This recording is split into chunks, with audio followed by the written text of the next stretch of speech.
quiet May night in Fuengirola, where the sound of the waves lapping the shore is often the only sound that stirs the air after 10 p.m. Couples strolled leisurely along the sand, yellow lights illuminating the pubs along the street. No one noticed a silver car parked silently on the sidewalk since early evening. The door of the small Irish bar at the back of the square was still open, soft music playing and the clinking of glasses. But as the clock struck 11:17, an eerie silence fell. No one heard footsteps. No one saw the face of the person who had just stepped through the door. And then, bang! A clear gunshot rang out, then another, as if to confirm that this was no mistake. The person retreated as quickly as he had appeared, leaving the bar in silence and panic. Strangely, the police found no wallet, no money taken, no sign of a robbery. Everything was done in a cool, neat manner, as if it had been rehearsed dozens of times. But what brought the British authorities to the rescue was not the scene, but the identities of the two men lying dead on the cold tile floor. They were not innocent. And the people behind the assassination, they may not have stopped, because that night in Fuengirola was just the beginning of a much bloodier story. On the Costa del Sol, where golden beaches stretch across the coast and luxury resorts line the coast, there are some things you wouldn't find on a tourist brochure, like the names of two men who survived decades of violence in Scotland's underworld. They are neither model businessmen nor wealthy tourists.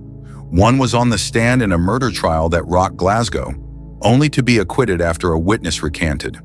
The other is the scion of a notorious family whose feud with a rival gang runs deep, from father to son, and has lasted through the generations.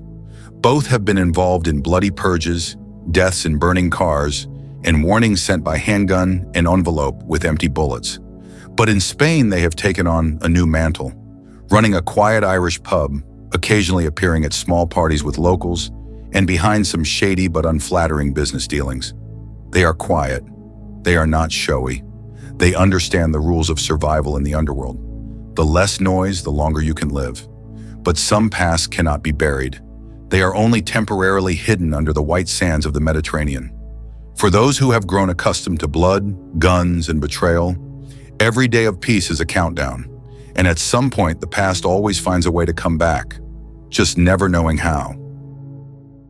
Every spark has a starting point, but in Glasgow's underworld, it's sometimes not money or power that ignites a war, but an unspeakable shame, a name whispered in the wrong place, or simply a mistimed glance between two people who once shared the same side.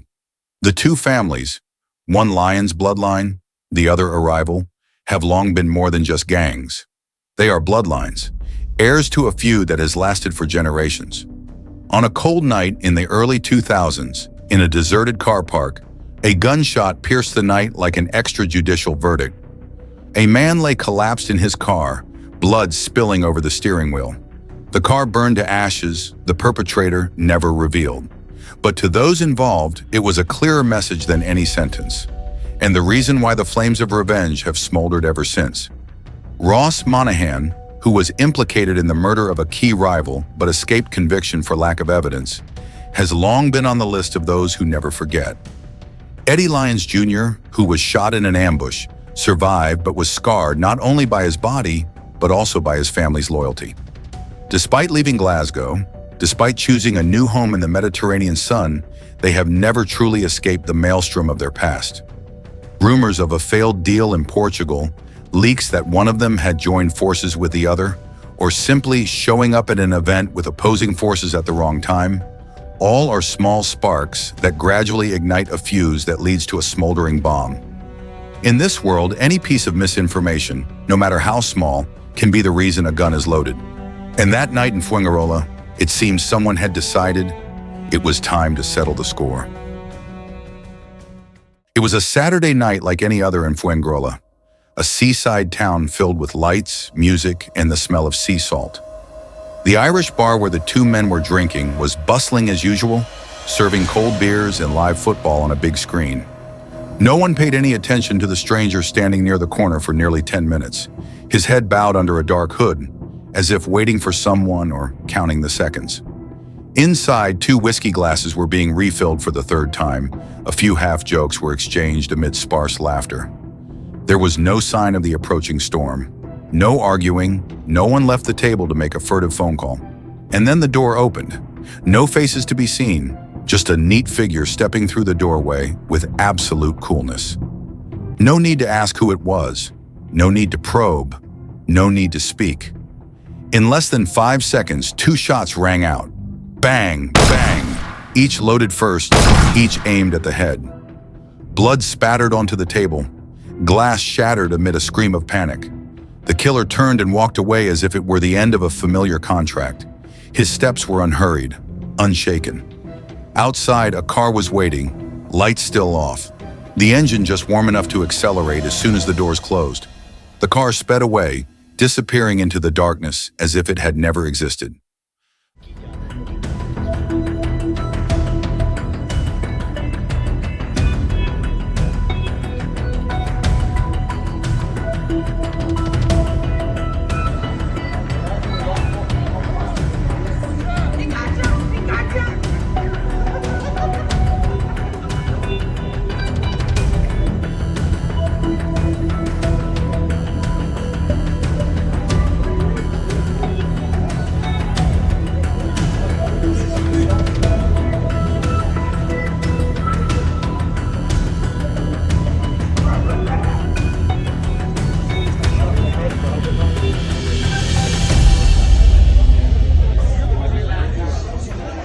The police arrived less than 10 minutes after the alarm was activated, but all they found were 2 dead men, each slumped over the table, lifeless.